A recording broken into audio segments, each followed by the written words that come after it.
खबर श्रीनगर से है, जहां के एचएमटी इलाके में सुरक्षा बलों और आतंकवादियों के बीच मुठभेड़ चल रही है। इस मुठभेड़ में 2 आतंकवादियों के घिरे होने की आशंका है। सुरक्षा बलों की संयुक्त टीम इस ऑपरेशन को अंजाम दे रही है। सुरक्षा बलों को इलाके में आतंकवादियों के छिपे होने की सूचना मिली थी और इसी सूचना के आधार पर सुरक्षा बलों की संयुक्त टीम ने ऑपरेशन शुरू किया।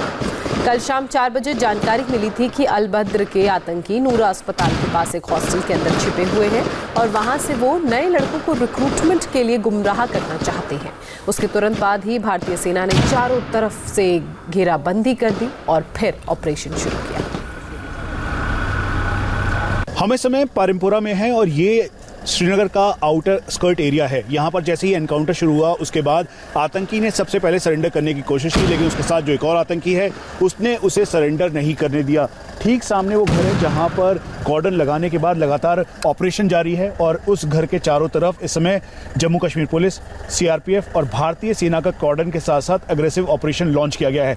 दरअसल इस घर के अंदर अभी 2 की संख्या में आतंकी छुपे हुए हैं और ये लगातार ये कोशिश कर रहे हैं कि ज़्यादा से ज़्यादा नुकसान सिक्योरिटी फोर्सेस को पहुंचा सके, लेकिन इस समय सिक्योरिटी फोर्सेस ने कॉर्डन लगाते हुए पूरा पिन पॉइंट ऑपरेशन के तहत अग्रेसिव ऑपरेशन लॉन्च किया है। इंडिया टीवी आपको इस समय ग्राउंड जीरो की रिपोर्ट दिखा रहा है, जहां पर आतंकी जो छुपे हुए थे दरअसल वो ठीक सामने का एरिया और पैसेज है जहां पर उन्होंने आड़ ली और फिर उसके बाद सिक्योरिटी फोर्सेस के ऊपर फायरिंग शुरू की। दरअसल इसी को देखते हुए कहीं से भी कोलेटरल डैमेज ना हो, इसका एहतियातन तौर पर पूरी तरीके से ध्यान रखा गया और ये चारों तरफ से हम इस समय जो एनकाउंटर साइट है वहां से महज 100 मीटर्स के डिस्टेंस पे हमें कहा गया कि पूरी तरीके से सिक्योरिटी कवर के साथ रहें ताकि जो अनगाइडेड तरीके से आतंकी फायर कर रहे हैं और दूसरे आतंकी को सरेंडर नहीं करने दे रहा है उसको जल्द से जल्द एलिमिनेट किया जा सके।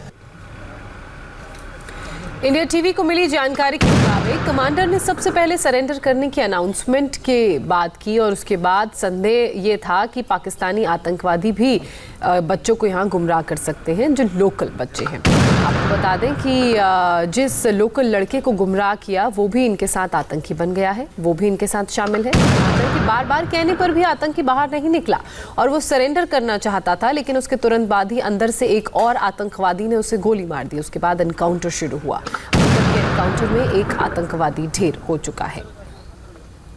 इस समय एनकाउंटर साइट पर क्वाडकॉप्टर के जरिए एक जगह की टोली जा रही है। ठीक ब्लिंक करती हुई लाइट वो क्वाडकॉप्टर की है। दरअसल जिस तरीके से 5 बजे शाम से लगातार फायरिंग की जा रही थी तब से लेकर अभी तक रुक के फायरिंग हो रही है, इसीलिए अब क्वाडकॉप्टर के जरिए ये देखा जा रहा है जिस एरिया पे आतंकी छुपे हुए थे, पिन पॉइंट ऑपरेशन किया जा रहा था, अभी उनके हालात क्या है। ये ऑपरेशन के करीबन 4.5 घंटे बीत चुके हैं। एनकाउंटर लगातार जारी है और चारों तरफ से कॉर्डन लगाने के बाद जो आसपास का रिहायशी एरिया है उसको पूरी तरीके से खाली करवाया गया। ये मेन एक्सेस है और जो नरबल का इलाका है उसको खाली करवाया गया, वहाँ पे ब्लॉक लगाया गया और उसके साथ साथ कॉर्डन लगाते हुए जम्मू कश्मीर पुलिस, सीआरपीएफ और भारतीय सेना लगातार इसको मॉनिटर कर रही है। ठीक सामने क्वाडकॉप्टर के जरिए जो ब्लिंकिंग लाइट है दरअसल वो क्वाडकॉप्टर की है और उसे वेरीफाई करते हुए देखा जा रहा है और अनाउंसमेंट भी की जा रही है। कहा जा रहा है कि वो सरेंडर कर दे, आतंकी बाहर आ जाए, लेकिन उसके बावजूद भी जब एक आतंकी ने बाहर आकर सरेंडर करने की कोशिश की,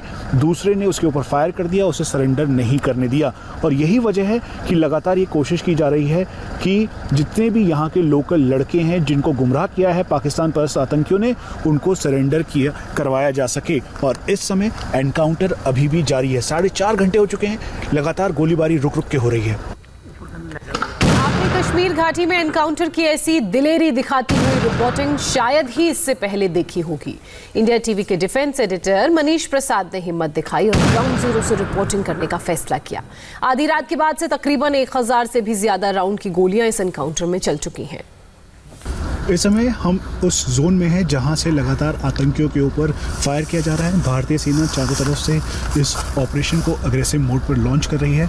यही नहीं बल्कि आसपास चारों तरफ से घेराबंदी करने के बाद अब ये वो दौर है जब एग्जैक्ट पिन पॉइंट पोजीशन के साथ आतंकियों का सफाया करने की पूरी रणनीति के साथ अग्रेसिव ऑपरेशंस को लॉन्च किया गया है। कुल मिला के इस ऑपरेशन को 8 घंटे हो चुके हैं और हम ऑपरेशन साइट से महज 50 मीटर की दूरी पर है। हमें कहा गया है कि हम एहतियात बरतें, इसीलिए हम पीछे इस सपोर्ट सिस्टम के साथ हैं ताकि अगर कहीं से भी आतंकी फायर करने की कोशिश जैसे रुक कर रहे हैं तो उनको जवाब दिया जा सके।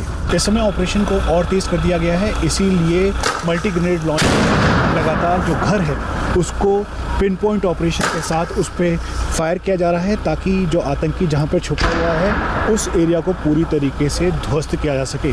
आतंकी जहां पर छुपा है वहां पर एक फायर करते हुए जो पूरी लोकेशन है उसको ध्वस्त करने की इस रणनीति के साथ अग्रेसिव लॉन्च किया है और यहीं पर आतंकी छुपे हुए हैं। इसलिए मल्टी ग्रेनेड लॉन्चर के ज़रिए जो मेन लोकेशन है, डबल स्टोरी का ये पूरा हॉस्टल था, इसको अब जो फाइनल असॉल्ट ऑपरेशन की तैयारी के साथ जो इनिशियल जानकारी थी वो 3 आतंकियों की थी, लेकिन फिर 2 आतंकियों को पिन पॉइंट देखा गया, लोकेट किया गया और इसीलिए अब लगातार ये ऑपरेशन तेज़ी के साथ जो आतंकी हैं उनको मार गिराने की पूरी तैयारी के साथ ऑपरेशन को लॉन्च कर दिया गया है।